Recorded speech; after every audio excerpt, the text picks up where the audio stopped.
56. Ernest Rutherford 1871 sampai 1937. Ernest Rutherford secara umum dianggap sebagai ahli fisika eksperimental terbesar di abad 20. Dia adalah tokoh utama dalam pengetahuan kita mengenai radioaktivitas dan juga orang yang memulai penelitian mengenai fisika nuklir. Sebagai tambahan terhadap betapa pentingnya segudang teori tersebut, penemuan Ernest memiliki penerapan yang sangat luas dan penting, termasuk di dalamnya senjata nuklir, pembangkit listrik nuklir, penjejak radioaktif, dan penanggalan radioaktif. Pengaruhnya terhadap dunia sangat besar dan mungkin masih terus berkembang dan sepertinya akan berlangsung lama.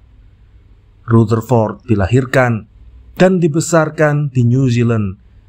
Dia belajar di Canterbury College dan memperoleh 3 gelar, BA, MA, PhD, saat usianya baru 23 tahun. Tahun berikutnya dia mendapat beasiswa ke Universitas Cambridge di Inggris, tempat dia menjadi mahasiswa peneliti di bawah J.J. Thomson, salah satu ilmuwan terkemuka saat itu.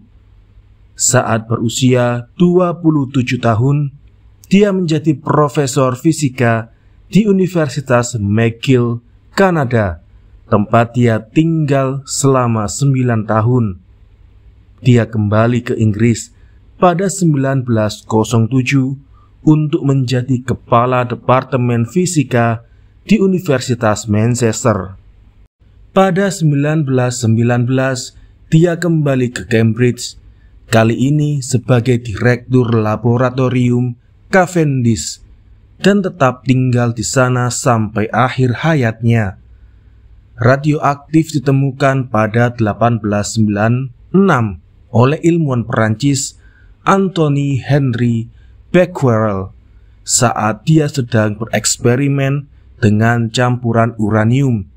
Tetapi Becquerel segera kehilangan minat terhadap radioaktif dan kebanyakan pengetahuan dasar mengenai radioaktif datang dari penelitian mendalam Rutherford. Mary dan Pierre Curie menemukan 2 elemen radioaktif lainnya, polonium dan radium, tetapi tidak menghasilkan sesuatu yang penting secara fundamental. Salah satu dari penemuan awal Rutherford adalah emisi radioaktif dari uranium yang terdiri dari 2 komponen berbeda yang dia sebut sinar alfa dan beta. Rutherford kemudian mendemonstrasikan sifat alami dari kedua komponen itu. Keduanya terdiri dari partikel yang bergerak dengan cepat dan menunjukkan bahwa ada partikel ketiga yang dia sebut sebagai sinar gamma. Bagian penting dari radioaktivitas adalah jumlah energi yang dilibatkan. Becquerel, suami istri Curie, dan kebanyakan ilmuwan lainnya mengira bahwa energi tersebut mempunyai sumber dari luar, tetapi Rutherford membuktikan bahwa energi yang terlibat berasal dari dalam sebuah atom uranium dan jumlahnya lebih besar daripada energi yang dilepaskan dalam sebuah reaksi kimia.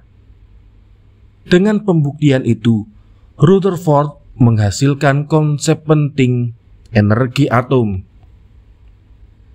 Para ilmuwan saat itu selalu mengasumsikan bahwa atom individu tidak dapat dihancurkan dan diubah.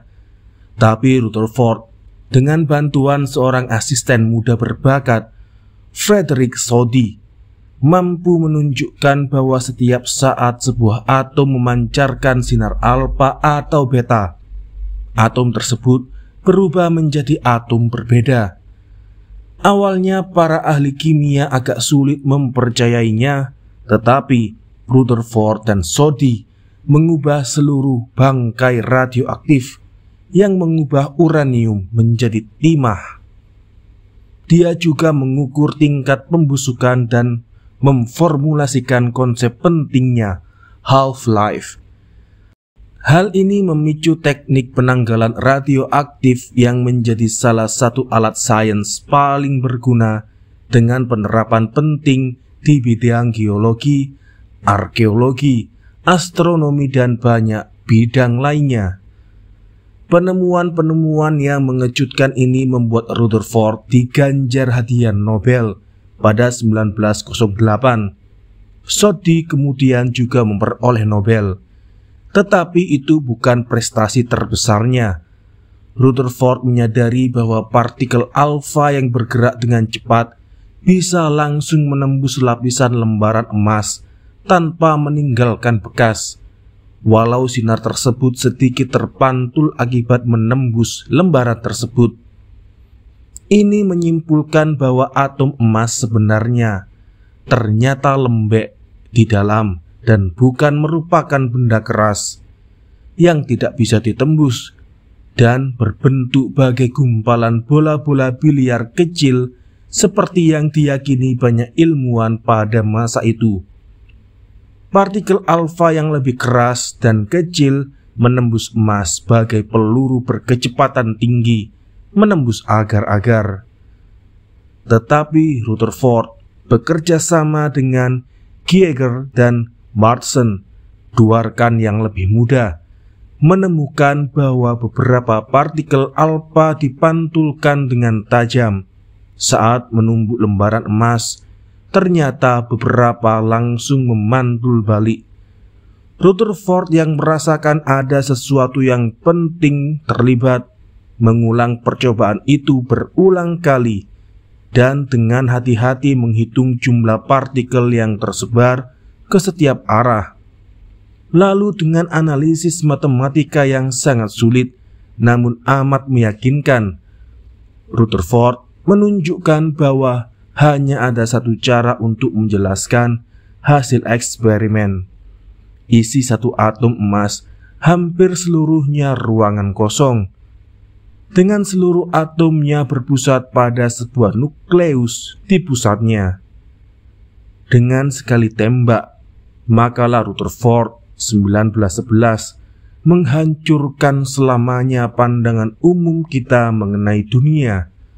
Bahkan jika sebuah potongan logam benda paling padat menurut kita ternyata terdiri dari ruang kosong, semua yang kita anggap sebagai sesuatu yang substansial hancur menjadi titik-titik kecil yang meluncur dalam ruang hampa tak terbatas. Penemuan Rutherford mengenai nukleus atom merupakan dasar dari semua teori modern struktur atom.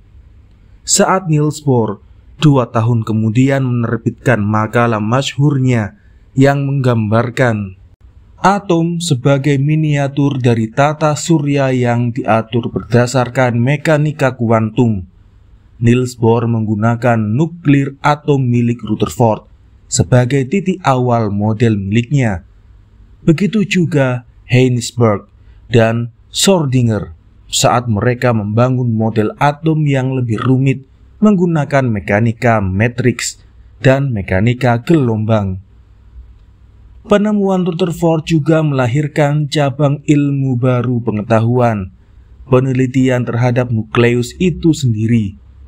Dalam bidang ini pula Rutherford menjadi pelopornya. Pada 1919, dia sukses mengubah nuklei nitrogen menjadi nuklei oksigen dengan membombardir dengan partikel cepat alfa, sebuah prestasi yang menggentarkan mimpi para ahli kimia kuno. Segera disadari bahwa perubahan nuklir merupakan sumber energi matahari, lebih lanjut melibatkan perubahan sebuah nuklei atom merupakan kunci senjata atom dan juga pembangkit energi tenaga nuklir. Penemuan Rutherford berkembang menjadi lebih dari sekedar sebuah minat akademis. Kepribadian Rutherford yang menjulang secara terus-menerus, menegaskan orang-orang yang bertemu dengannya. Rutherford berperawakan besar, dengan suara yang lantang, energi tak terbatas dan percaya diri, dan mangkirnya rasa rendah hati. Saat seorang rekannya mengomentari kemampuan luar biasa Rutherford di dalam bidang penelitian sains, bahwa Rutherford selalu saja berada di atas gelombang angin dalam bidang penelitian sains. Rutherford menjawab dengan cepat, "Well, kenapa tidak? Toh saya yang membuat gelombangnya, bukan?" Hanya segelintir ilmuwan yang tidak setuju dengan jawaban Rutherford.